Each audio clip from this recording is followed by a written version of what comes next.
கரங்களை உயர்த்தி கர்த்தரை ஸ்தோத்திரம் பண்ணுவோம். கர்த்தர் நல்லவர். ஹல்லேலூயா. போன வாரம் ஆண்டவர் என் இருதயத்தில் பேசின ஒரு சத்தியத்தை தான் இன்னைக்கு பார்க்க போகிறோம். 2 காரியங்கள் ஏற்கனவே ஆண்டவர் சொன்னார். அதனால் இது முதல்ல இன்னைக்கு இதை பார்ப்போம். முதல்ல ஒரு வசனம் வாசிங்க. யோபு சரித்திரம் 8ஆம் அதிகாரம் 7ஆம் வசனம். எல்லாரும் எடுத்துட்டீங்களா? 640வது பக்கம் பழைய ஏற்பாடு. யோபு 8ஆம் அதிகாரம் 7ஆம் வசனம். உம்முடைய துவக்கம் அற்பமாய் இருந்தாலும் உம்முடைய முடிவு சம்பூர்ணமாய் இருக்கு. எல்லாம் சேர்ந்து வாசிங்க. உம்முடைய துவக்கம் அற்பமாய் இருந்தாலும் முடிவு சம்பூர்ணமாய் இருக்கு. இப்போ ஆரம்பம் அற்பமா இருந்தாலும் சரி, முடிவு எப்படி இருக்கும் சொல்லுங்க? ஆயத்தில் சொல்லுங்களேன். சம்பூர்ணமாய் இருக்கும். இங்க இருக்கிறவங்க எல்லாருமே சொல்லலாம். நீங்க ஒரு வேலைக்கு போறீங்க, வேலைக்கு போனோன்னா முதல்ல எவ்வளோ சம்பளம் வாங்கினீங்க, இப்போ எவ்வளோ வாங்குறீங்க, அது ஆரம்பம். இதெல்லாம் ஒரு சம்பளமானு கூட நினச்சிருப்பீங்க. நான் எனக்கு சொல்கிறேன், முதல்ல நான் ஒரு வேலை கற்றுக்கிட்டு எனக்கு கொடுத்த முதல் சம்பளம் மாதம் 100 ரூபா. 100 ரூபா. அது 100 ரூபா என்ன பண்ண முடியும்? இருந்தாலும் உண்மையாக இருந்தேன். 2 வருஷம் அப்படியே தான் இருந்தேன். சரியா? அதற்கு பிறகு நான் தனியாக வந்து இந்த வேலைகள்லாம் செய்ய ஆரம்பிச்சேன். படிப்படியாக ஆண்டவர் உயர்த்தினான். சரியா? அப்போ எல்லாருக்குமே சொல்லுவீங்க, அது வந்து ஒரு வருமானம், அதை வச்சிங்க. இப்போ அடுத்தது, ஆண்டவர் அறிந்த பிறகு ஆரம்பத்தில் நீங்கள் எப்படி இருந்தீங்க, இப்போ எப்படி இருக்கு? அப்போ இருந்ததை விட நல்லா இருக்கீங்களா? வாயத்தில் சொல்ல மாட்டீங்களா? நல்லா இருக்கீங்களா இல்லை குறைஞ்சிட்டீங்களா? அப்போ அந்த ஆரம்பம் ஒன்றும் இல்லாததான் நீங்கள் வந்திருப்பீங்க. நான் உண்மையை சொல்கிறேன், உங்கள் எல்லாரும் கொடுத்து நான் சொல்லுவேன், அப்படிதான் இருந்தீங்க, ஒன்றும் இல்லாமல் இருந்தேன். ஆனால் இன்னைக்கு எல்லாரையும் கத்த நல்லா வாயத்தை சொல்லுங்களேன், நல்லா வச்சிருக்காரா சொல்லுங்க. ஆரம்பம் அற்பமாக இருந்தாலும் ஒன்றும் இல்லாமல் இருந்தாலும் முடிவு சொல்லுங்க வாயத்திலிருந்து சம்பூர்ணமாக இருக்குது. இந்த யோபுடைய வாழ்க்கையே அது நல்ல ஒரு உதாரணம் இல்லை? யோபு வாழ்க்கையை சொல்லுங்க, நல்ல உதாரணம். ஆரம்பம் பார்த்தா ஆக்சுவலாக நல்ல மனுஷன், இன்னும் சொல்லப்போனால் நல்ல செல்வ செழிப்பில் வாழ்ந்த ஒரு மனுஷன். ஆயிரக்கணக்கான மிருக ஜீவன்கள், வேலைக்காரிகள், வீடுகள், ஆஸ்திகள் எல்லாம் இருக்குது. நல்ல மனுஷன். ஆனா அவனுக்கு ஒரு சோதனை. ஆக்சுவலா நமக்கு தான் தெரியும் இது வந்து டெஸ்ட், ஆண்டவர் வச்ச ஒரு டெஸ்ட் இல்ல? அவனுக்கு தெரியாது. அவன் வந்து தேவனை எந்த சூழ்நிலையிலும் தூஷிக்கிறானா? தாவீது சொன்ன மாதிரி, கர்த்தரை நான் எக்காலத்தில் ஸ்தோத்திரிப்பேன், அவர் துதி எப்போது என் வாயில் இருக்கும் சொன்ன மாதிரி, அப்படி உண்மையா இருக்கிறானா? இல்லை ஏதாவது தப்பு காரியங்கள் வந்துச்சு, இல்லாத விரும்பத்தகாத காரியம் வந்தவன தூஷிக்கிறானா? போட்டி. கடைசி வரைக்கும் அவன் உண்மையா இருந்தான். புரியுதா? எல்லாம் போச்சு ஒரே நாள். ஆரம்பமாக தான் அந்த அதிகாரம் ஆரம்பிச்சோன்னு முதல் அதிகாரத்தில் எல்லாம் போச்சு. ஆஸ்தி எல்லாம் போச்சு, மிருக ஜீவன்லாம் போச்சு, வீடு இடிஞ்சுது, பிள்ளைங்க செத்தாங்க. 2ஆம் அதிகாரத்தில் அவ சரீரத்தில் வேதனை. புரியுதா? அப்போ நல்லா கவனிங்க. யோபுடைய ஆரம்பம் அப்படி விரும்பத்தகாதது போல, ஒன்றில்லாத போல இருக்குது. ஆனால் யோபுடைய முடிவு 42ஆம் அதிகாரம் நீங்கள் எடுத்து படிச்சு பாருங்க. அவனுக்கு முன் இருந்ததை பார்க்கிலும் எல்லாவற்றையும் எப்படி கொடுத்தாரா சொல்லுங்க? கர்த்தர் 2 அத்தனையா கர்த்தர் கொடுத்தார். கைகளை வைத்து கர்த்தர் ஸ்தோத்திரம் பண்ணுவோம். அப்போ யோபுடைய வாழ்க்கை நமக்கு ஒரு நல்ல என்ன சொல்றது, சாட்சி இல்ல? ஆரம்ப அற்பம் நல்லா தான் இருந்தா, ஆனால் இடையில கொஞ்சம் வந்தது, ரொம்ப கஷ்டப்பட்டாரு. ஆனால் அவனுடைய முடிக்கும் போது பூர்ண ஆயுசுள்ளவனாய், அதற்கு பிறகு பிள்ளைங்களை பெற்று நல்லா என்ன செய்தான்? அவருடைய ராஜ்யத்தில் வந்து சேர்ந்தான். கைகளை வைத்து கர்த்தர் ஸ்தோத்திரம் பண்ணுவோம். அதை போல நிறைய காரியங்கள். இப்போ நீங்க ஒரு காரியத்தை செய்யணும்னு ஆரம்பிக்கிறீங்க, ஏதோ ஒரு கோல், உங்க வாழ்க்கையில ஒரு திட்டம், ஒரு லக்கு இருக்கு. புரியுதா? அது இப்போ ஆரம்பத்தில் ஒன்றும் இல்லை, அதெல்லாம் முடிக்குமா நடக்குமான்ற மாதிரி இருக்கலாம். நான் சொல்றேன், எல்லாருக்கும் சொல்றேன். ஆனால் நல்லா கவனி, ஆண்டவர் என்ன சொல்றாருன்னா, இப்போ நடக்கிறத நீ பார்க்காத, பிற்காலத்தில் கர்த்தர் நம்ம கூட இருந்தா அந்த முடிவு எப்படி இருக்கும்? வாயத்தில் சொல்லுங்களேன், முடிவு சொல்லுங்க, சம்பூர்ணமாய் இருக்கும். தேவனுடைய ஆலயம் சாலமோன் முதல்ல ஆசரிப்பு கூடாரம், அதற்கு பிறகு சாலமோன் ஆலயத்தை கட்டினாரு. அதற்கு பிறகு நேபுகாத்நேச்சர் வந்து என்ன பண்ணிட்டாரு? அந்த ஆலயத்தெல்லாம் இடிச்சு போட்டு அந்த எல்லாத்தையும் தூக்கிட்டு போயிட்டான், பாபிலோன் தூக்கிட்டு போயிட்டான். அதற்கு பிறகு கோரேசனுடைய காலத்துல அந்த ஆலயத்தை திருப்பி போய் கட்டுங்கன்ற. இதெல்லாம் நீங்க படிக்கணும்னா ஆகாய், சகரியா, அடுத்து பார்த்தீங்கன்னா நீங்க எஸ்ரா, நெகேமியா இதெல்லாம் படிச்சா புரியும். திருப்பி போய் கட்டுங்க அப்படின்றாங்க. அப்போ அங்க வந்து திருப்பி வந்து கட்டுறாங்க. நல்லா கவனிங்க நான் சொல்றத. திருப்பி கட்டின உடனே கொஞ்சம் கொஞ்சமா ஆலயத்தை கட்டி முடிச்சாங்க. ஆக்சுவலா அவங்களுக்கு இருந்த வசதி ரொம்ப கம்மி. ஆக்சுவலா அவங்களாம் ஏற்கனவே என்ன பண்ணிட்டாங்க, எல்லாத்தையும் இழந்து சிறை கைதிகளாக என்ன செய்தார்கள், பாபிலோனுக்கு, மேதியா பெர்சியா தேசங்களுக்கு சிறை கைதிகளாக கொண்டு போகப்பட்ட மக்கள். ஆனா அந்த ராஜா வந்து நீங்க போய் உங்க ஆலயத்துல எருசலேம்ல போய் கட்டலாம் அப்படின்ட்டு சொன்ன உடனே கட்டளை பெற்று அவங்களுக்கு கிடைச்ச கொஞ்சம் பொன் பொருள்லாம் கொண்டு வந்து என்ன செய்யறாங்க, கட்ட ஆரம்பிச்சாங்க. அப்போ அங்க ஒரு வார்த்தை இருக்கு, நல்லா கவனி. அந்த ஒரே ஒரு வசனத்தை வாசி பிறகு பார்ப்போம். ஆகாய் 2ஆம் அதிகாரம், ஆகாய் 2ஆம் அதிகாரம் 3ஆம் வசனம் முதல்ல யாராவது வாசிங்க. ஆகாய் 2ஆம் அதிகாரம் 3ஆம் வசனம் வாசிங்க. முந்தின மகிமை, அதாவது ரொம்ப வயசானவங்க, பழைய அந்த சாலமோன் கட்டின ஆலயம் பாபிலோன் நேபுகாத்நேச்சர் இடிக்கிறதுக்கு முன்னாடி இருந்ததை பார்த்தவங்க, கண்டவர்கள். யார் அப்படி ஏதாவது மீந்திருக்கிறவங்க இருக்கிறீங்களா? இப்பொழுது இது உங்களுக்கு எப்படி காண்கிறது? இப்பொழுது இது உங்களுக்கு எப்படி காண்கிறது? அதற்கு இது உங்கள் பார்வையில் ஒன்றுமில்லை. அப்போ அந்த பார்க்கும்போது இது ஒண்ணு இல்லாத போல இருக்கு. நல்லா கவனிங்க. அதே சகரியால தான் இன்னொரு வார்த்தை இருக்குது. அதே இந்த ஆலயத்தை குறித்து தான் சொல்றார்.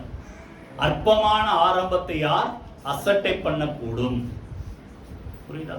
செருபாபேலுடைய கைகள் இந்த ஆலயத்தை கட்டுறதுக்கு அஸ்திவாரம் போட்டது. அவனுடைய கைகளை இதை என்ன செய்யுமா, கட்டி முடிக்கும். கஷ்டப்பட்டு தான் கட்டினாங்க. இந்த வசதிகள் நீங்க வச்சு பாருங்க. சாலமோன் ஆலயத்தை கட்டும்போது எல்லாம் தங்கத்திலே இழைச்சார். ஆக்சுவலா சாலமோன் வந்து ராஜாவாருக்கு முன்னாடியே தாவீது இந்த ஆலயத்தை கட்டுறதுக்காக தேவையான மரம் முதற்கொண்டு, கற்கள் முதற்கொண்டு, ரத்தினங்கள் முதற்கொண்டு, விசேஷமா கோல்டு. நீங்க அப்புறம் படிச்சு பாருங்க. 1 அதிகாரத்துக்கு படிச்சு பார்த்தா அதுல இருக்கும், லட்சம் தாளந்து கோல்டு சேர்த்து வச்சாராம். ஒரு தாளந்து கிட்டத்தட்ட 40 கிலோ. அப்போ 40 லட்சம் கிலோ கோல்டு சேர்த்து வச்சிருக்காரு. 4000 டன்னு.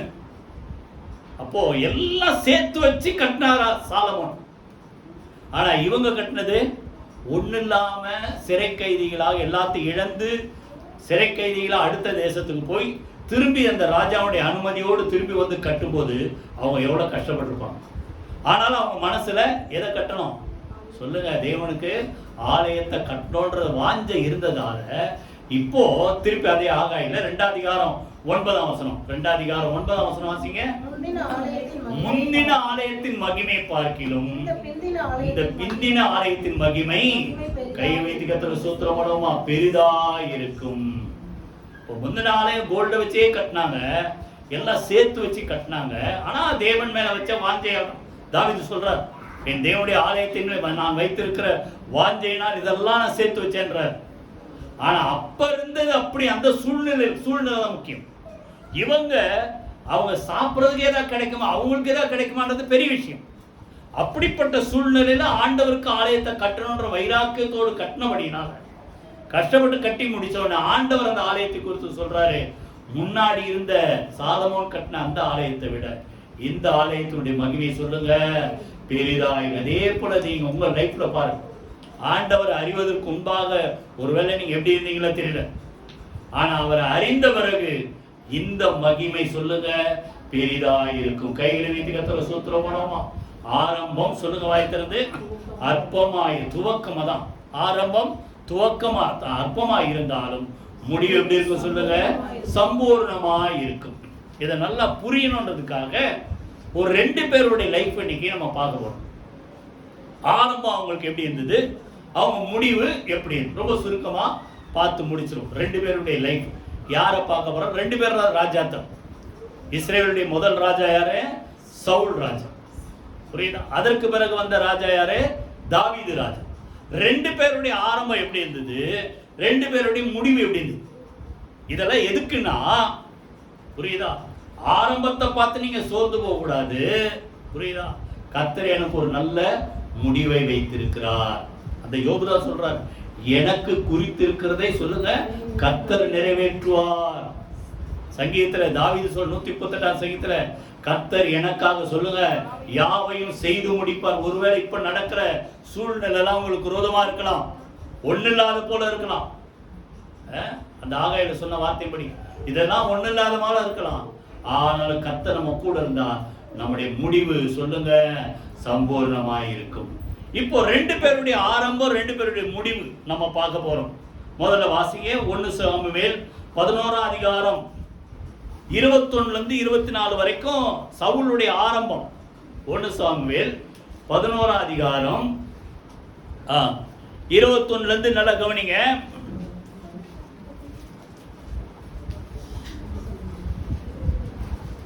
இல்ல 10ஆம் அதிகாரம் 10ஆம் அதிகாரம் 21 அதனுடைய குடும்பங்களின்படியே சேர பண்ணின பின்பு மாத்திரை குடும்பத்தின் மேலும் நல்லா கவனிங்க. ஏற்கனவே ராஜா வந்தான்ட்டு சாமுவேல் கிட்ட ஆண்டவர் சொல்லிட்டார் சவுல் தான் ராஜா அப்படின்ட்டு. ஆனாலும் நல்லா கவனிங்க, சும்மா அதை சாமுவேல் இவர் தான் ராஜா அப்படின்னு சொன்னா ஜனங்க ஏத்துக்க மாட்டாங்க. அப்போ எல்லாருடைய கண்களுக்கு முன்பாக இவன் தான் ராஜா கர்த்தர் தெரிந்து கொண்டார்ன்றத செலக்ட் பண்றாருன்றதை தெரிந்து கொள்றதுக்காக ஒவ்வொரு குடும்பத்தை குறித்து ஒவ்வொரு கோத்திரத்தை குறித்து சீட்டு போடுறாங்க. சீட்டு யாரு கோத்திரத்தில் விழுது? பென்யமீன் கோத்திரத்தில் விழுது. சுருக்கமா நான் சொல்றேன்.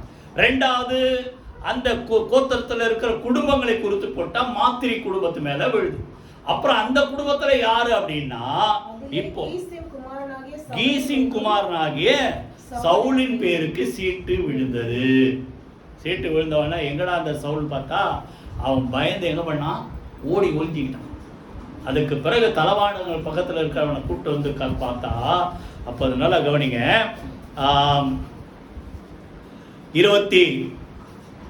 23ஆம் வசனம் வாசிங்க. 23 அவர்கள் ஓடி அங்கே இருந்து அவனை அழைத்து கொண்டு வந்தார்கள்.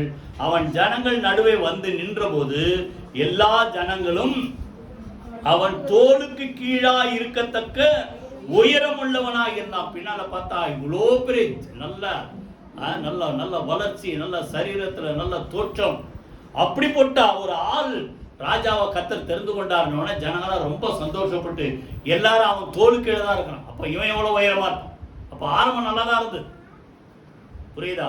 இப்போ ஜனங்க சொல்றாங்க கர்த்தர் தெரிந்து கொண்டவனை 24ல பாருங்கள், சமஸ்த ஜனங்களுக்குள்ளும் அவனுக்கு சமானமானவன் இல்லை என்றான்.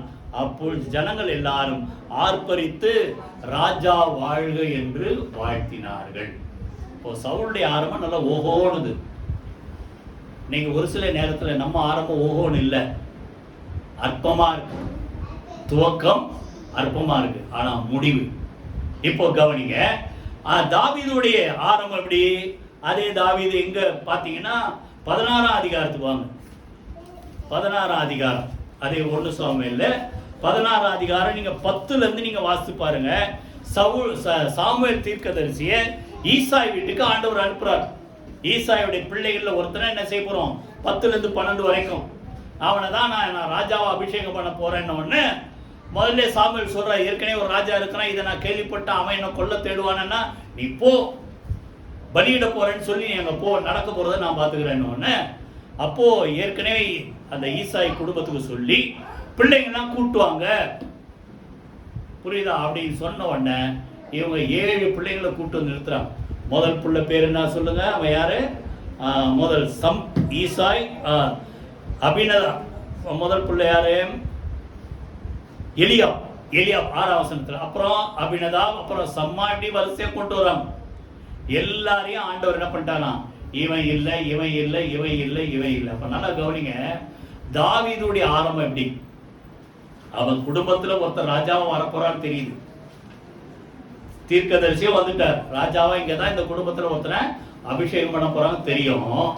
இப்போ 7 பிள்ளைங்களை நிறுத்தி 7 பிள்ளைங்களும் ரிஜெக்ட் பண்ணிட்டார் ஆண்டவர் அப்படின்னு சாமுவேல் கேட்கிறார், வேற யாராவது உங்களுக்கு பிள்ளைங்க இருக்கு? ஏன்னா இந்த வீட்டுல தான் ஒருத்தனை ஆண்டவர் ராஜாவா அபிஷேகம் பண்ண போறாரு சொல்லி இருக்கிறாரு. வேற யாராவது பிள்ளைங்க இருக்கிறாங்களா எங்கன்னா அப்பதான் ஈசாய் சொல்றாரு, வாசிங்க இப்போ இன்னும் எல்லாருக்கும் 11ஆம் வசனம், இளையவன் ஒருவன் இருக்கிறான், அவன் ஆடுகளை மேய்த்து கொண்டிருக்கிறான். நல்லா கவனிங்க, உங்க வீட்டிலேயே அந்த ராஜாவாக அபிஷேகம் அதெல்லாம் விட்டுருங்க. உங்க வீட்டுல ஒரு விருந்து, நல்ல கெஸ்ட் எல்லாம் வராங்க, சும்மா சாப்பிட்றத விட ஒரு கெஸ்ட் வந்து என்ன பண்ணுவீங்க? நல்லா சாப்பிடுவீங்களா, சாப்பிட மாட்டீங்களா? இந்த கெஸ்ட்டு கஞ்சி ஊற்றி அனுப்பிடுவீங்களா? நல்லா சாப்பிடுவீங்கல்ல.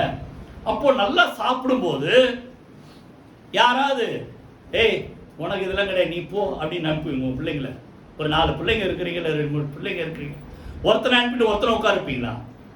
எல்லாரும் எதனா உட்கார வைப்போம். அப்போ இந்த ஈசாய் அந்த குடும்பத்தாலேயே அசட்டை பண்ணப்பட்டவன் யாரு? தாவீது. ஏன்னா இவன் எதுக்கு லாய்க்கு இல்லை? ராஜாவாதுக்கெல்லாம் லாய்க்கு இல்லை. இவன் எதுக்கு தான் லாய்க்கு? ஆடு மேய்க்க தான் லாய்க்கு. புரியுது? எத்தனை பேர் புரியுது? இப்போ தாவீதுடைய ஆரம்பம் இப்படி அற்பமா இருக்குது. அந்த விருந்துக்கே அவனை கூப்பிடல, ஆனாலும் ஆண்டவர் வலுக்கட்டாயமான அவனை கூட்டுவா, அது வரைக்கும் நான் வந்து இருக்க மாட்டேன்னு சொன்னோன்னே அவனை கூட்டு வந்தோடனே ஆண்டவர் சொல்றாரு, இவன் தான் எழுந்து இவன் என்ன செய், அபிஷேகம் பண்ணுன்னொன்னே அப்போ அவனை ராஜாவா தாவீதை என்ன செய்கிறார் சொல்லுங்க? அபிஷேகம் பண்ண. அப்போ நல்லா கவனி, ஆரம்பம் யாருக்கு ஓகோனுது? சவுலுக்கு தான் ஓகோனுது. தாவீதுக்கு அற்பமா. ஏன்னா முதல்ல அசட்டை பண்ணி கூப்பிடவே இல்லை. ஆனா முடிவு, இப்போ 2 பேருடைய முடிவை பாருங்க. வாசி 1 சாமுவேல். சவுலுடைய முடிவு என்ன? 1 சாமுவேல் 31 அதிகாரம் எடுத்துங்க. முதல்ல ஆரம்பம் பார்த்தோமா, இப்போ முடிவு. 1 சாமுவேல் 31 அதிகாரம் பார்த்தீங்கன்னா யுத்தம் நடக்குது. யுத்தம் நடக்கும்போது பார்த்தீங்கன்னா 8ஆம் வசனம் வாசிங்க. வெட்டுண்டவர்களை 1 சாமுவேல் 31 அதிகாரம் 8ஆம் வசனம். உரிந்து கொள்ள பெலிஸ்தர் மறுநாள் வந்தபோது அவர்கள் சவுலும் அவன் 3 குமாரரும் கில்போவா மலையிலே விழுந்து கிடக்கிறதை கண்டார்கள். சவுலும் செத்துட்டா, அவன் பிள்ளைங்க 3 பிள்ளைங்களும் செத்துட்டான். முடிவு எப்படி இருக்கு?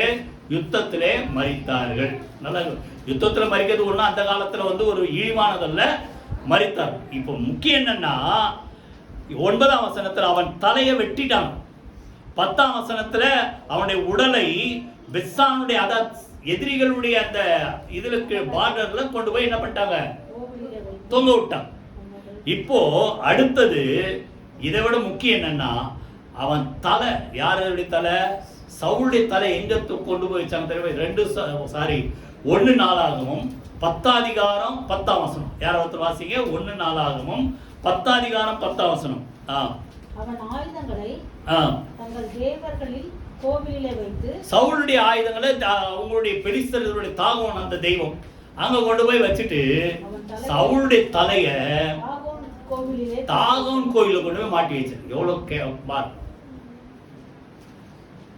மறிக்கிறது பெருசு இல்ல. யுத்தத்துல அந்த காலத்துல எல்லா ராஜாக்கள் யுத்தத்துக்கு போனா மறிப்பாங்க. ஆனா சவுளுடைய தலை எங்க போய் மாட்டி வச்சான்?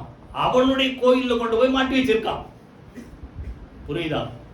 அடுத்தது தாவீதுடைய முடிவு வாசிங்க. இப்போ 1 நாளாகமும் 29ஆம் அதிகாரம். 1 நாளாகமும் 29ஆம் அதிகாரம் 26ல இருந்து நீங்க வாசிங்க.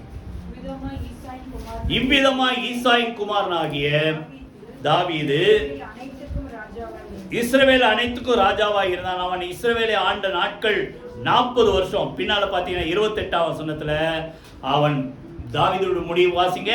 அவன் தீர்க்காயுசும் ஐஸ்வர்யமும் மகிமையும் உள்ளவனாய் நல்ல முதிர் வயதிலே மரணம் அடைந்த பின் அவன் குமாரனாகிய சாலமோன் அவன் ஸ்தானத்திலே அரசன். வித்தியாசம் புரியுதா? முடிவு இவனுக்கு அந்த குடும்பத்துல 3 பிள்ளைங்க அன்னைக்கு நல்ல அரசாளக்கூடிய தகுதி உள்ளவன். சவுலோ மரித்தாரு, 3 பிள்ளைங்க அந்த குடும்பம் முழுசும் போச்சு. எல்லாத்துக்கும் மேல சவுளுடைய தலை எங்க கொண்டு போய் வச்சாங்க? பெலிஸ்தருடைய அந்த கோயில்ல கொண்டு போய் வச்சான். ஆனா தாவீதுடைய முடிவு புரியுதா? தீர்க்காயுசுல நல்ல முதிர் வயதுல தேவனுடைய ராஜ்யத்துல சேர்க்கப்பட்டது மாத்திரமல்ல, அவனுக்கு பிறகு ராஜாங்கத்துக்கு ரெடி பண்ணிட்டு மரிக்கிறார். அதெல்லாம் நீங்க படிச்சு முன்னாடி எல்லாம் படிச்சு பார்த்தா தெரியும் ராஜாக்கள் புக்கு. அடுத்த ராஜாங்க யாரு?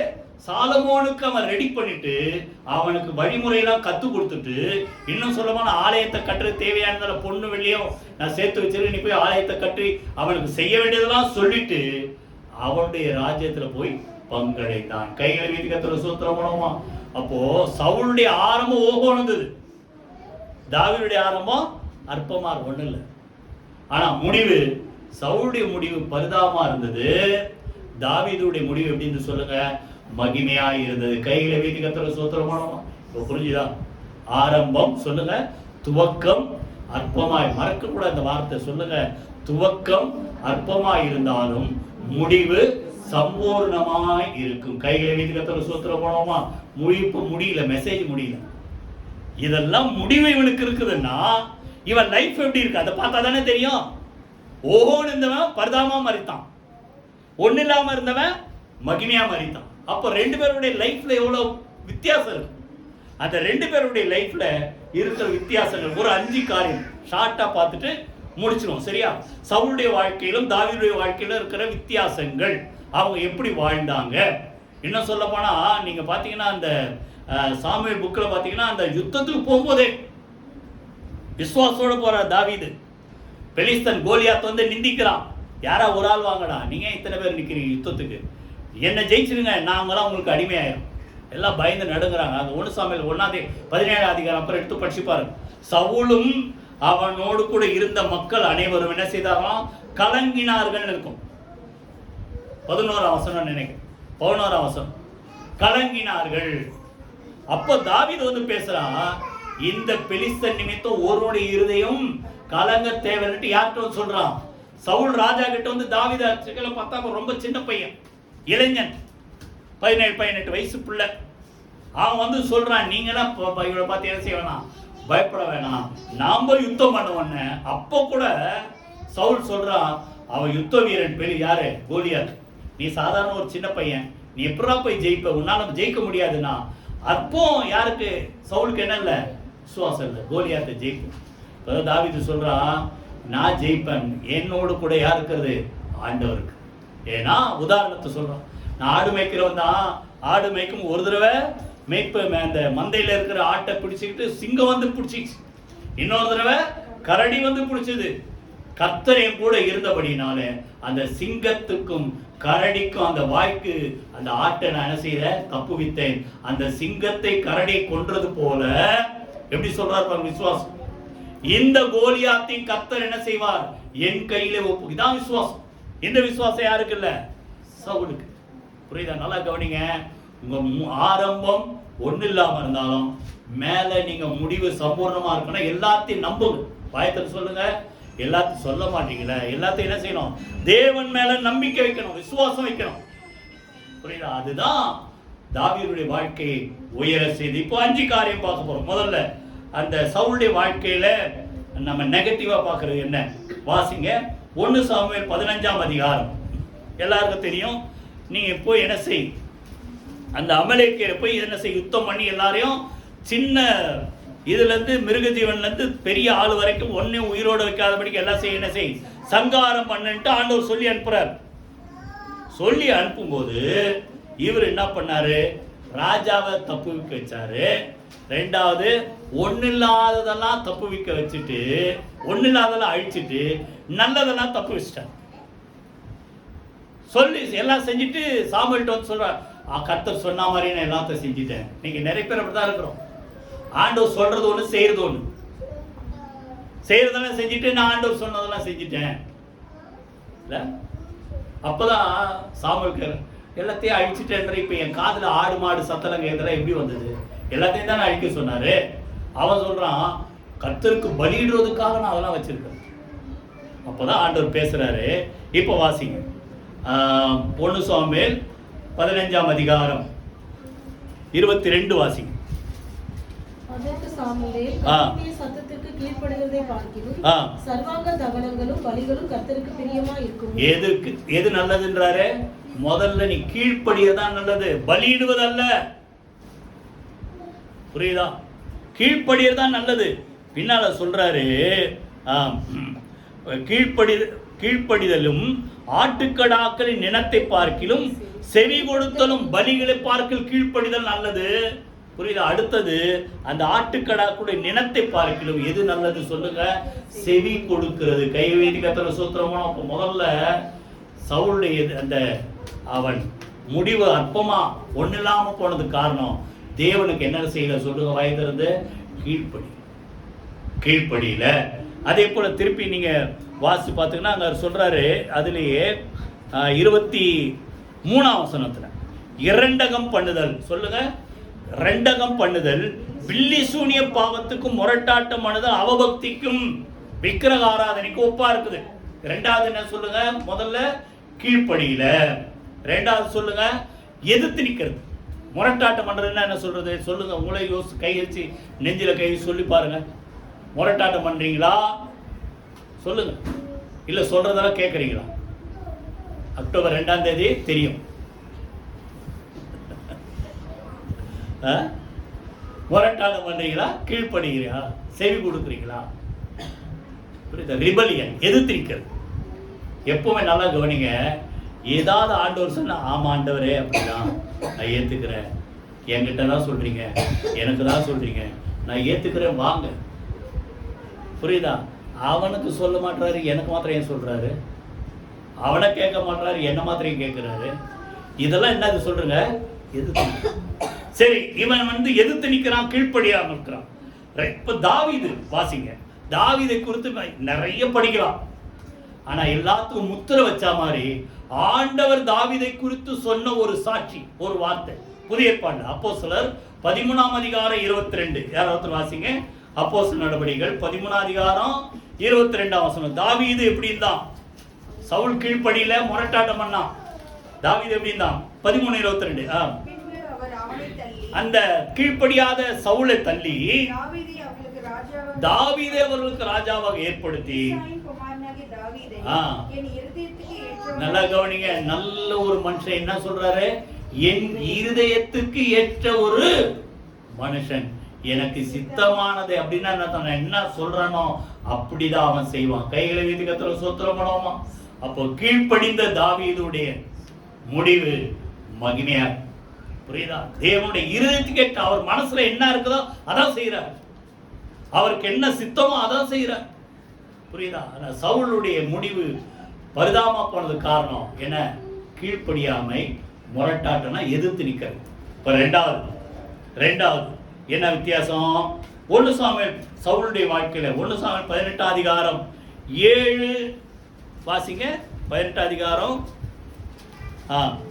அந்த ஸ்திரீகள் ஆடி பாடுகையில் சவுல் கொன்றது 1000, தாவீது கொன்றது 10000 என்று முறையா பாடினான். அதாவது பெலிஸ்தரை ஜெயிச்சிட்டோம், கோலியாத்தை ஜெயிச்சிட்டோன்ட்டு சந்தோஷமா பாடினான். வாய் தவறி ஏதோ ஒரு பாட்டுல வந்துச்சு. என்ன பாடிட்டாங்க? சவுல் கொன்னது 1000, தாவீது கொன்னது 10000. ஒரு பாட்டுக்கு பாடினா இந்த பாட்டே அவனுக்கு என்ன வருதான்? பொறாம வந்துச்சு. என்ன சொல்றான்? அந்த வார்த்தை 8ஆம் வசனம் வாசிங்க.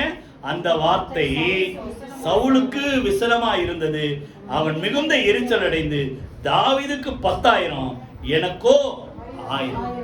என்ன வந்துச்சு? இப்போ போறாங்க. நல்லா கவனிங்க. உங்களை குறித்து நான் சொல்றேன், நீங்க எல்லாரும் நல்லா கவனிங்க. என்னை விட அதிகமா நீங்க நின்று ஆண்டவர் கூடிய செய்யணும் என்னுடைய ஆசை. புரியுதா? அவன் சந்தோஷம் தான் பட்டுருவான். நம்மளால ஜெயிக்க முடியல ஒரு கோலியாத்தை. தாவீது ஜெயிச்சான். இந்த ராஜாங்கம் சிறப்பட்டது. அதனால கர்த்தர் பெரிய ஒரு ரட்சிப்பை கட்டளையிட்டார். எவ்வளவு சந்தோஷப்பட்டிருக்கணும். அந்த பாட்டு அந்த வார்த்தை அவனை மாத்திச்சு. சவுலுக்கு 1000, தாவீதுக்கு 10000. அன்று முதல் போட்டு பின்னால் 9ஆம் வசனம். அந்நாள் முதல் சவுல் தாவீதை எப்படி பார்த்தானா? காய்மகாரமாக பார்த்தான். பொறாமை. நல்லா கவனிங்க. என்ன சொல்ல போன இருக்கிறதுல மோசமான குணம் தான். என்னது சொல்ல மாட்டீங்களே? என்னது? பொறாமை. பக்கத்துக்கிட்ட பார்த்து பொறாமை, அடுத்த ஆளை பார்த்து பொறாமை. என்ன சொல்லமா? உங்க குடும்பத்திலே உங்க கூட பிறந்த மக்களை பார்த்தே பொறாம வரக்கூடாது. நல்லா இருக்கிறாங்களா? சந்தோஷப்படு. கை வைத்து கத்துற சூத்திரம் மூலமா பொறாமை உடைய அழிவுக்கு காரணம். ஆனா தாவீது அப்படி இல்லை. நல்லா கவனிங்க. இதே சவுல் தான் அவனை எங்க பார்த்தாலும் கொல்ல வகை தேடுறான். இப்ப தாவீது ராஜாவாயிட்டார். ராஜாவனு ஓஹோ நல்லா இருக்கிறார். இப்போ அவனுக்கு ஞாபகம், யோனத்தானோடு கூட செய்த உடன்படிக்கை ஞாபகம் சவுல் குடும்பத்துல அவனுக்கு உதவி செய்யும், சவுளுடைய குடும்பத்துக்கு உதவி செய்யும்படி யாராவது இருக்கிறாங்களா அப்படி கேட்கிறார். நீங்க அதை வாசிக்கன்னா 2 சாமுவேல் 9ஆம் அதிகாரம் 1லிருந்து 5 வரைக்கும் நீங்க அப்புறம் நோட் பண்ணி படிச்சு பாருங்க. அப்போ நல்லா கவனிங்க. தன்னை அழித்த அந்த சவுளுடைய குடும்பத்துக்கு உதவி செய்யணும்னு நிற்கிறான். சவுளுடைய குடும்பத்து மேல பொறாமப்படல. தாவீது ராஜாவாக்கினாலும் சவுளுடைய பிள்ளை இஸ்போசேத் பேர் டக்குன்னு வரமாட்டேன். சவுளுடைய பிள்ளை இஸ்போசேத்தை அந்த இஸ்ரவேல் மேல ராஜாவாக்கணும். அதெல்லாம் கவனி. அப்போ போய் போட்டிக்கு நிக்கல, புரியுதா? அப்போ எல்லாத்தையும் பொறுத்து கொண்ட ஒரு தாவீது அவன் ராஜாவாகி அப்போ அந்த குடும்பத்துக்கு ஏதாவது நம்ம உதவி செய்யணும்ட்டு போய் கேட்கும்போது அங்க பார்த்தா சீபான்ற ஒரு ஆளை கூப்பிட்டு வரான். என்ன நீதானா? ஆமா, அந்த சவுல் குடும்பத்தில் யாராவது ஒருத்தர் இருக்காங்களா, அவனை நான் உதவி செய்யறது அப்படி காப்பாற்றணும் அப்படின்னோடனே மேவிபோசேத்துட்டு கால் உடைஞ்சு முடமான ஒருத்தர் இருக்கான் அப்படின்னோடனே அவனையும் அவனை குடும்பத்தை என்ன செய்தார்? தாவீது காப்பாற்றினார். கைகளை வீட்டு கத்துற சூத்திரம் மூலம். அப்போ எதிரியின் மேல என்ன வரக்கூடாது? சொல்ல மாட்டீங்களே, என்ன வரக்கூடாது? நல்ல காரியம் தான் செஞ்சிருக்கிறார் அந்த ராஜ்யத்துக்கு, அது ரொம்ப நல்லது. அவனுக்கு 10,000 கொடுத்துருக்கு, எனக்கு 1000 கொடுத்திய. சரி விட்டுரு, உங்க வீட்டுல அப்படிலாம் இருக்காதீங்க, சரியா? அப்போ காரணம் அவனுக்கு பொறாம. இவன் எல்லாத்தையும் பொறுத்து கொண்டு எதிரிகளுக்கு என்ன செய்தான்? உதவி செய்த மனுஷன். மூணாவது 1 சாமுவேல் 18ஆம் அதிகாரம் 11 வாசிங்க. இப்போது சவுல் தாவீதை சுவரோடு சேர்த்து முருக குத்தி போடுவேன் என்று ஈட்டியை அவன் மேல் எறிந்தான். நல்லா கவனி. அசுத்த ஆவி அவனுக்குள்ள வந்த உடனே என்ன பண்ணான்? எதிர்க்க நிக்கிறாரு யாரு? தாவீது. இவன் தான் கோலியாத்தை ஜெயிச்சவன், புரியுதா? அவன் என்ன பண்ணான்? செவரோட ஈட்டி வச்சு குத்தி கொலை பண்ண பார்த்தான். என்ன கொலை சொல்லுங்க? நல்ல ஒரு மனுஷனை கொலை பண்ணும். அதுக்கு பிறகு பார்த்தீங்கன்னா நிறைய இடத்துல அவனை கொல்றதுக்கு வழி தேடும். வீட்டில் பார்த்தா கட்டோட அவனை தூக்கிட்டுவான், அவனை குத்தி கொலை பண்ணணும். ஆனால் அந்த ஒய்ஃபு இவன் மேலே பரிதாபப்பட்டு எஸ்கேப் பண்ணி அனுப்பி விட்டான் மீகால். புரியுது? ஆனாலும் ஒரு வியாதியா இருக்கிறார், போய் சொன்னா அவன் வியாதியா இருந்தாலும் பரவாயில்ல, அவனை என்ன செய்யணும்? நான் கொல்றதுக்கு அந்த அதிகாரத்தை நீங்க அப்புறம் படிச்சு பாருங்க. 18 அதிகாரம். என்ன செய்? கட்டோட என்ன செய்? கூட்டுவான், அவனை குட்டி கொலை பண்ண. அப்ப நல்லா கவனிங்க. அப்போ இவன் 25 அதுல 25 வசனம் வாசிங்க. சவுல் ராஜா பரிசுத்தை விரும்பாமல் பெலிஸ்தரின் 100 நுனித்தோள்களினால் ராஜா சத்துருக்களிடத்துல பழி வாங்க விருப்பமாய். நல்லா கவனிங்க. இப்போ அவன் என்னென்ன திட்டம் போட்டு பார்த்தா முடியல. இப்போ அவன் ஒரு ஐடியா பண்றான், தாவீதை கொலை பண்ணோம் அப்படின்னோடனே நீ வேலைக்காரங்கிட்ட பேச விடுறான். நீ நல்லா யுத்த வீரனா இருக்கிற தாவீது, நீ ராஜாவுக்கு மருமகன் ஆயிட்டா நல்லா இருக்கும். அதெல்லாம் சதி ஒரு சில நேரத்தில். நல்லா கவனி. மருமகன் ஆயிட்டா நல்லா இருக்கணும்னு அப்போ அந்த டைம்ல பார்த்தா மீகால் தாவீது மேல விருப்பமா இருக்கிறது இவனுக்கு ரொம்ப சந்தோஷமாயிடுச்சு. இப்போ ஒரு திட்டம் போடுறாரு. பரிசமா பொன் வெள்ளியெல்லாம் நான் கேட்கல, பெலிஸ்தருடைய 100 நுனித்தோள்கள் அப்படின்னா 100 பேரை கொன்னு, புரியுதா? உயிரை வாங்குறதா பரிசம். அப்போ அங்க ஒரு வார்த்தை இருக்கும் பாருங்க, இதுல இருக்கும் 8ஆம் வசனமா 21ஆம் வசனம். அவள் அவனுக்கு கன்னியா இருக்கவும் பெலிஸ்தரின் கை அவன் மேல் விழவும் அவளை அவனுக்கு கொடுப்பேன் என்று சவுல் எண்ணி தாவீதை நோக்கி, என்னுடைய 2ஆம் குமாரத்தினால் நீ எனக்கு மருமகன். நல்ல கவனிய திட்டம் போடுறான். இவன் போய் 100 பேரை கொள்றதுக்குள்ள அந்த 100 பேர்ல ஒருத்தன் இவனை கொன்னுடுவான். எப்படி திட்டம் பார்த்தீங்களா? பொண்ணை கொடுக்குறப்பா நீ கல்யாணம் பண்ணிக்கன்ட்டு கடைசியில ஒரு திட்டம் போட்டு அவனை அழிக்க நினைச்சான், கொலை பண்ண நினைச்சான். ஆனா கர்த்தர் அவனை காப்பாத்தினான். இந்த தாவீதோடு கர்த்தர் இருந்தபடினால நீ 100 தான் கேட்ட, பின்னால் அவங்க படிச்சு பாருங்க 200 நுனித்தோள்களை கொண்டு வந்து செலுத்தினான். புரியுதா? அப்ப நல்லா கவனிங்க. இவன் கொலை செய்ய நினைச்சான், ஆனா தாவீது அப்படிப்பட்ட இது நினைக்க 2 தடவை நம்ம அடிக்கடி அதை பார்த்துருக்கோம். வசனம் மாத்திரம் நோட் பண்ணீங்க. ஒரு தடவை என்ன பண்றாங்க? மலை ஜலாதிக்கு போகும்போது, வெளிக்கு போகும்போது அறியாம இருக்கிறான். அப்போ போய் கொண்டு போடலான்ட்டு கூட இருந்த அந்த செரியாவின் குமாரர்கள் சொல்லும் போது, இல்லை நான் ராஜா அபிஷேகம் கர்த்தர் அபிஷேகம் பண்ணவன கொல்ல மாட்டேன் அப்படின்ட்டு முதல்ல என்ன பண்ணாரு? சால்வை மாத்திரம் கட் பண்ணிக்கிட்டு அடையாளம், நான் வந்த உன்னை காப்பாத்துறேன். அதுக்கப்புறம் சொல்றாரு, நான் உன்னை கொண்டு இருக்க முடியும், ஆனா கர்த்தர் கொல்ல என்னை விடலை, நான் கொலை செய்ய மாட்டேன்ட்டு அந்த சால்வையோட தொங்கல் அந்த கட் பண்ணதை காட்டுறேன். 2வது இன்னொரு இடத்துல இவனை தான் பிடிக்க வர்றாரு சவுல். அப்போ ரெஸ்ட் எடுக்கிறான், அயர்ந்து தூங்குறான். சவுலும் அவனுடைய படைத்தளபதி யாரு அப்னேரும் படுத்து தூங்குறாங்க.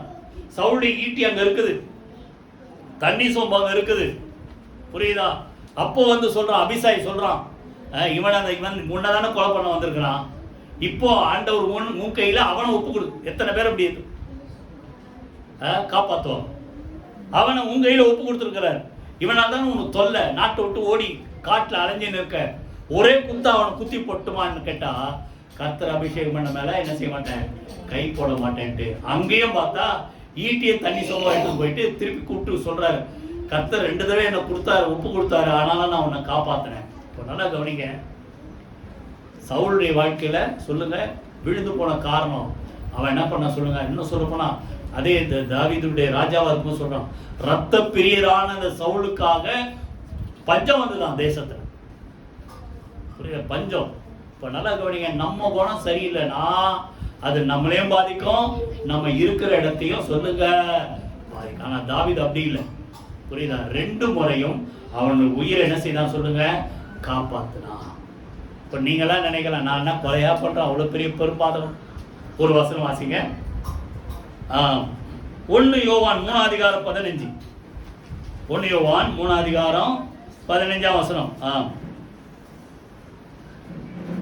1 யோவான் 3:15.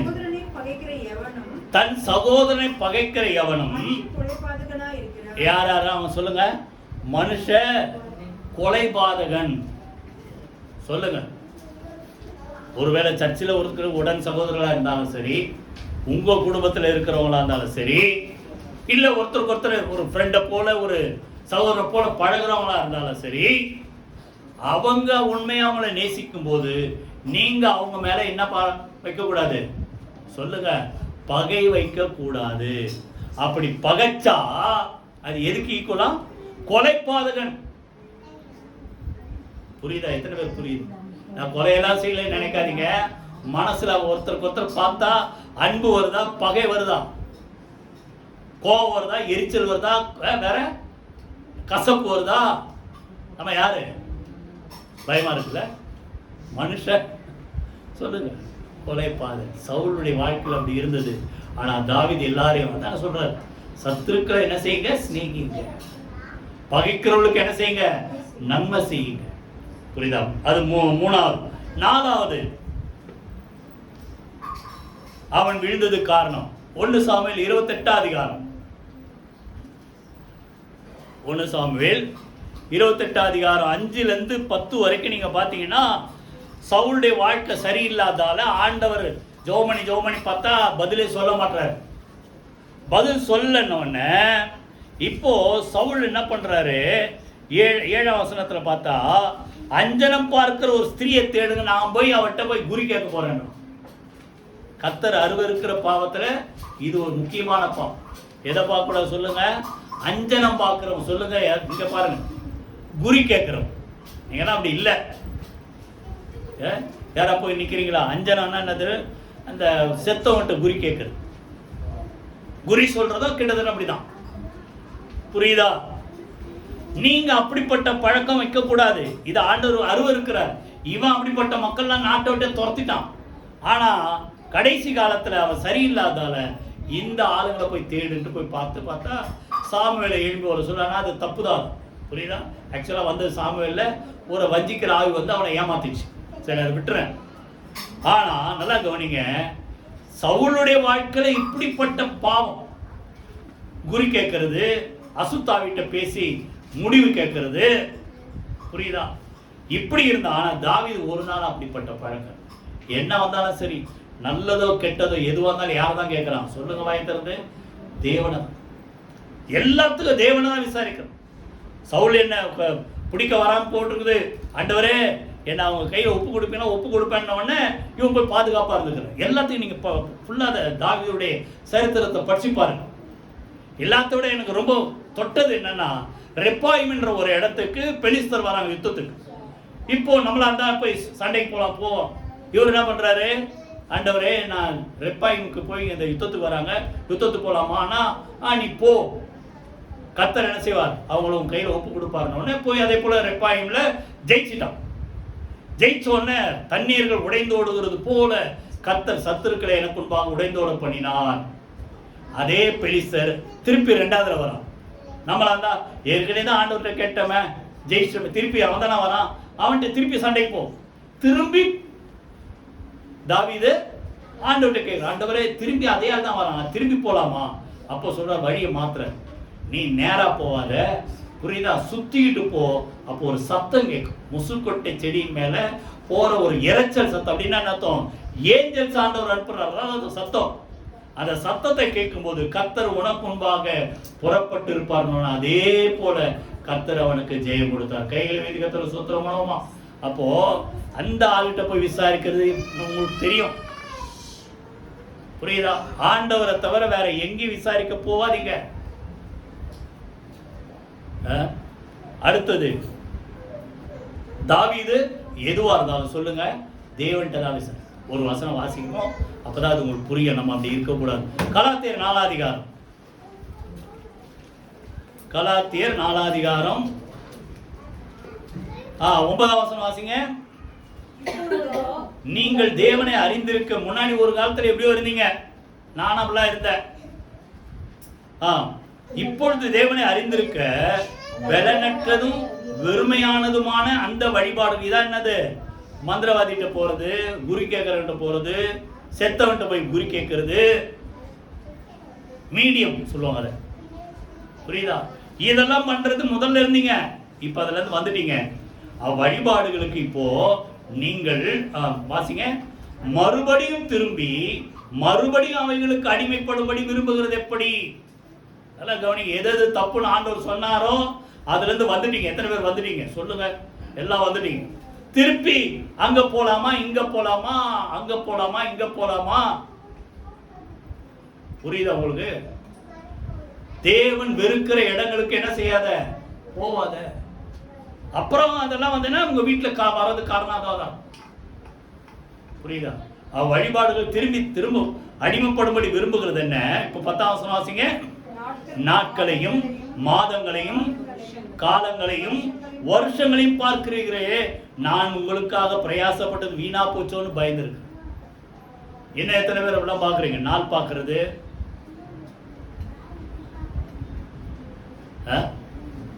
புரியுதா? எத்தனை பேர் புரியுது? நாள் பார்க்கறது, வருஷம் பார்க்கறது, காலம் பார்க்கறது, சமயம் பார்க்கறது. ஒரு காலத்தில் அப்படி இருந்தோம், இந்துவா இருந்ததால அப்படிலாம் இருந்தோம். ஆனா என்னைக்கு அதுல இருந்து ஆண்டவர் விடுதலை ஆக்கிட்டாரோ, எனக்கும் ரட்சிக்கு வரும் முன்னாடி ஒரு கிழமைனா எனக்கு ஆகாது. அது அது நானா நினைச்சுக்கிட்ட ஒரு பயம் நினைக்கிறேன். ஆனாலும் எதாவது நடந்தோடனே அதுக்கு இன்னைக்கு அந்த கிழமை தான் அப்படி ஆச்சு. ஆனா அதுக்கப்புறம் ஆண்டவருக்குள்ள வந்ததுக்கு அப்புறம் எந்த கிழமையா இருந்தாலும் சரி, எந்த டைமா இருந்தாலும் சரி, கேலண்டரும் பார்க்கறது கிடையாது, எதுவும் பார்க்கறது கிடையாது. எல்லாத்தையும் ஆண்டவர் நம்பி ஜோமணி தான் எல்லாத்தையும் செய்யறோம். கைகளை வீதி கத்தர சூத்திரம் பண்ணுவோமா? அப்போ சவுல் வந்து செத்தவன்ட்ட போய் குறி கேட்டான். அடுத்தது குறி சொல்ற ஆவியை தேடினான். நீங்க அப்படிலாம் இல்லை, மந்திரவாதிகிட்டலாம் தேடி போக மாட்டீங்க. ஆனா இப்படி கொஞ்சம் அப்படி ஏதாவது பாக்குறீங்களா? புரியுதா? அதெல்லாம் இதெல்லாம் வெறுக்கணும். கர்த்தர் உங்களை உதவி செய்வார். ஆனா தாவீது எல்லாத்துக்கும் தேவனையே தேடினான். கடைசியா ஒரு காரியம் பார்த்து முடிப்போம். 1 சாமுவேல் 15ஆம் அதிகாரம் 12. 1 சாமுவேல் 15ஆம் அதிகாரம் 12. மறுநாள் அதிகாலமே சாமுவேல் சவுலை சந்திக்க போனான். அப்பொழுது சவுல் கர்மேலுக்கு வந்து தனக்கு ஒரு ஜெயஸ்தம்பம் நாட்டி, தனக்கு ஒரு ஜெயஸ்தம்பம். நல்லா கவனிங்க. அங்க வந்து அமலேக்க ஜெயிச்ச உடனே என்ன வந்துச்சு இவனுக்கு? பெருமை. யாருக்கு மகிமை செலுத்தணும்? தாவீதுடைய வாழ்க்கையில் நீங்க பாத்தீங்கன்னா எல்லாத்துக்கும் கர்த்தரை தான் மையப்படுத்தும். கர்த்தரை நான் எக்காலத்தில் ஸ்தோத்திரிப்பேன், அவர் துதி எப்போதும் என் வாய். 18ஆம் சங்கீதம் படிச்சுப்பார். அவரே என் சத்துருக்களுக்கு எனக்கு விலக்கி பாதுகாக்கிறவர், என் சத்துருக்களுடைய பிடரை எனக்கு ஒப்பு கொடுக்கிறவர். இப்படி பேசுறான். ஆனா இவர் ஜெயிச்ச உடனே தனக்கு ஒரு ஜெயஸ்தம் அப்படின்னா வெற்றி தூண்.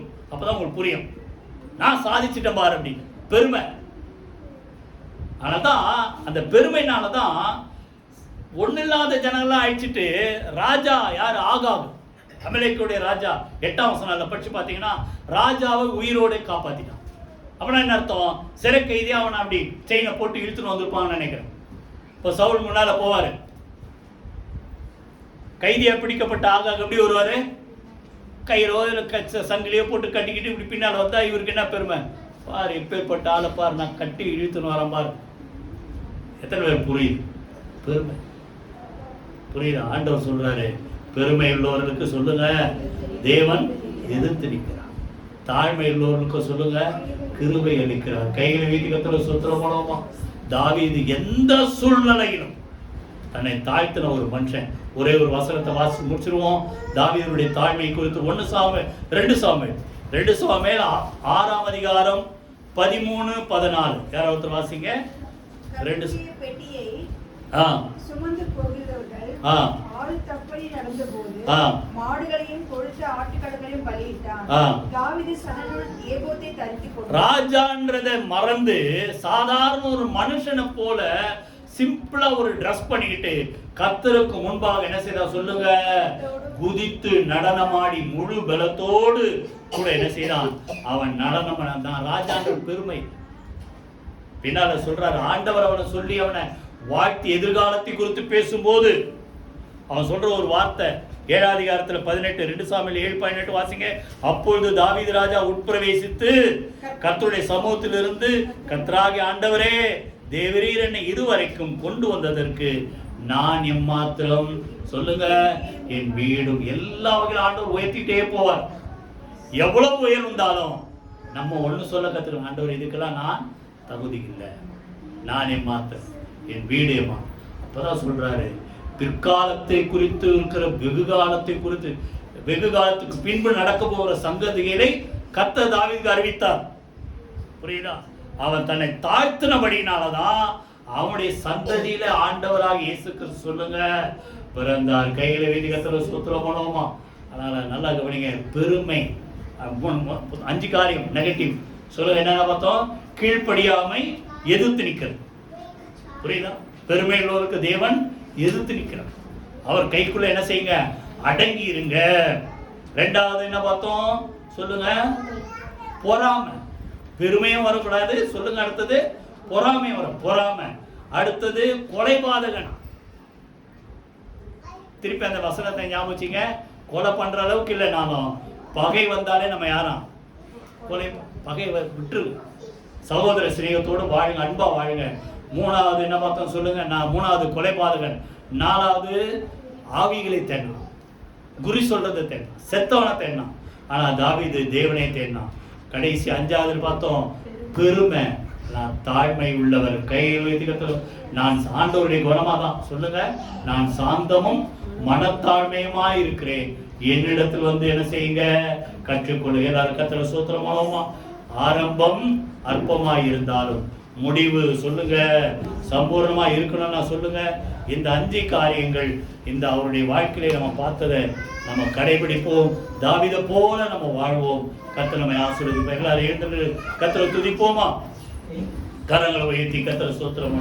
அற்பமான ஆரம்பத்தினாலே யார் அசட்டை பண்ண முடியும்? செருபாபேலுடைய கைகளை ஆரம்பித்தது அவன் கைகளை செய்து முடிக்கும். சூழ்நிலைகள் உங்களுக்கு விரோதமா இருந்தாலும் கர்த்தர் எந்த நோக்கத்தோடு உங்களை தெரிந்து கொண்டாரோ, எந்த நோக்கத்தோடு எல்லா காரியத்தையும் கர்த்தர் செய்து வருகிறாரோ அதை செய்து முடிக்கிற வரைக்கும், அந்த ஆண்டவர் சொன்ன வார்த்தை சொல்றேன், அவன் கைகளே அதை என்ன செய்யுமா? செய்து முடிக்கும். கர்த்தர் முடிப்பதற்கு தேவையான கிருபை தருவார். முடிவு சம்பூர்ணமா இருக்கும். சவுல்ட்ட பார்த்த நெகட்டிவான துர்க்குணங்கள் நமக்கு வேணாம். தாவீதை போல தாழ்மை கற்றுக்கொள்ளுவோம். எல்லாருக்கும் உதவி செய்கிற ஒரு நல்ல குணத்தை கற்றுக்கொள்ளுவோம். கர்த்தர் நம்மோடு கூட இருப்பார். கையில் வைத்தி கர்த்தரை சூத்திரமணி ஜோமனமா. ஆண்டவரே உமக்கு நாங்கள் நன்றி செலுத்துறோம்ப்பா. உங்களுடைய வாழ்க்கையில ஆரம்பம் எப்படி இருந்தாலும் முடிவிலே என்னை 73ஆம் சங்கீதத்தில் சொன்ன வார்த்தையின்படி மகிமையிலே ஏற்றுக்கொள்ளி சொன்ன அந்த வார்த்தைப்படி எங்கள் முடிவு உடைய பார்வைக்கு நலமாய் இருப்பதா. ஆண்டவரே, நல்லவனை பார்த்து செம்மையானவனை நோக்கியிரு. அந்த மனுஷனுடைய முடிவு சமாதானம் சொன்ன வார்த்தைப்படி எங்கள் வாழ்க்கையில் எவ்வளவு போராட்டங்கள் வந்தாலும் நாங்கள் உண்மை விட்டு விலகாதபடி தாவீதை போல உமக்கு கீழ்ப்படிந்து எப்பொழுது உம்மை தேடுகிற மக்களாக, உடைய சித்தத்தின்படி செய்து முடிக்கிற மக்களாக, தாழ்மையுள்ள மக்களாக வாழ எங்கள் முடிவு இந்த தாவீதை போல ஆண்டவரே கர்த்தாவே மகிமையில் நாங்கள் சேரத்தக்கதாக எங்களை அனுக்கிரக செய்வீராக. வந்திருக்கிற ஒவ்வொருடைய வாழ்க்கையில கர்த்தர் மகிமையான காரியங்களை செய்வீராக, ஆசீர்வதிப்பீராக. இயேசு கிறிஸ்துவின் ஜீவனுள்ள ஜெயமுள்ள நாமத்தில் ஜெபிக்கிறோம் நல்ல பிதாவே, ஆமென். நம்முடைய கர்த்தராகிய இயேசு கிறிஸ்துவின் கிருபை, பிதாவாகிய தேவனுடைய அன்பும் பரிசுத்த ஆவியினுடைய அந்யோன்ய ஐக்கியமும் நம் அனைவரோடு சகல பரிசுத்த அனைவரோடும் ஆண்டவராகிய இயேசு கிறிஸ்து வருகமாட்டு இருப்பதாக. ஆமென். என் ஆத்துமாவே கர்த்தரை ஸ்தோத்திரி, என் முழுமே அவருடைய பரிசுத்த நாமத்தை ஸ்தோத்திரி. என் ஆத்துமாவே கர்த்தரை ஸ்தோத்திரி, அவர் செய்த சகல உபகாரங்களை மறவாதே. ஆமென், ஆமென், ஆமென். God bless you.